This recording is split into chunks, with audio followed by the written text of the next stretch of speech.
প্রচণ্ড গরমের দিনগুলোতে একটু প্রশান্তির খোঁজ দিতে আইসক্রিমের জুড়ি নেই। প্রিয় ভিউয়ার্স, আসসালামু আলাইকুম। যে যেখান থেকে আমার ভিডিও দেখছেন আপনাদের সবাইকে আমন্ত্রণ জানাচ্ছি আমার নতুন রেসিপি দেখার জন্য।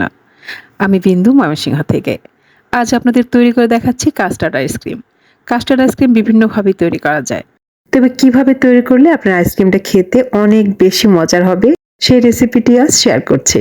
আইসক্রিম তৈরি করার জন্য প্রথমে আমি নিয়ে নিয়েছি এখানে চিনি 1/2 কাপ পরিমাণ, আর তাতে কাস্টার্ড পাউডার দিয়ে দিয়েছি 3 টেবিল চামচ পরিমাণ। কাস্টার্ড পাউডারটাকে কমিয়ে বাড়িয়ে নিতে পারেন, চাইলে আপনি 4 টেবিল চামচ দিতে পারেন অথবা 2 টেবিল চামচ। এবার দিয়ে দিচ্ছি আগে থেকে জাল করে রাখা দুধ 2 কাপ। দুধটাকে অবশ্যই ঠান্ডা করে নিতে হবে। এবার সবগুলোকে একসাথে মিশিয়ে নিচ্ছি। এবার চুলায় বসিয়ে দেব, আর চুলার আঁচটাকে মিডিয়ামে রেখে অনবরত নেড়ে চেড়ে রান্না করে নেব। খেয়াল রাখতে হবে যেন দলা পেকে না যায়। এই মিশ্রণটা জাল হতে বেশিক্ষণ সময় লাগবে না, কারণ এখানে কাস্টার্ড পাউডার দেওয়া হয়েছে, খুব দ্রুতই ঘন হয়ে যাবে।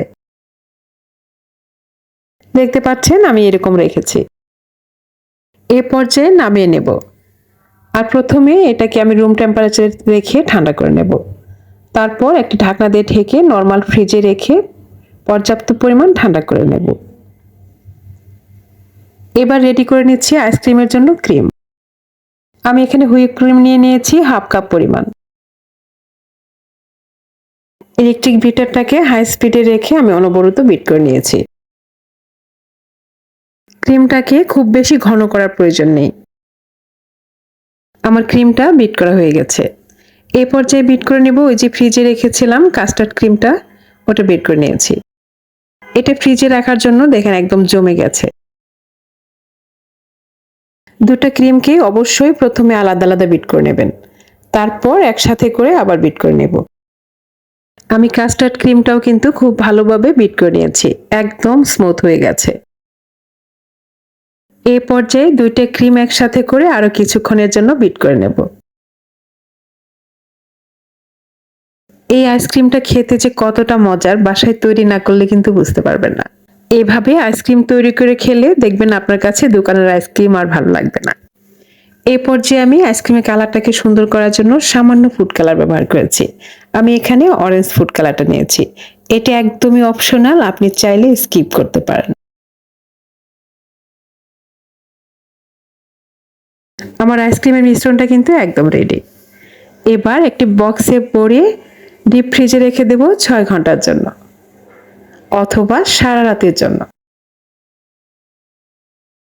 পরদিন সকালবেলা আমি আইসক্রিমটা বের করে নিয়েছি।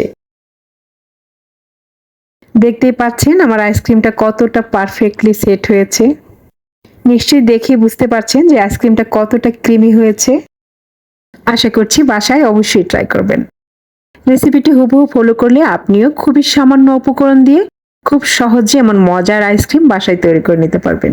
আমি একটি প্লেট এনে দেখাচ্ছি। দেখার সৌন্দর্যের জন্য আমি এখানে বাদাম কুচি দিয়ে গার্নিশ করে দিয়েছি। আশা করছি আজকের রেসিপিটি আপনার ভালো লেগেছে।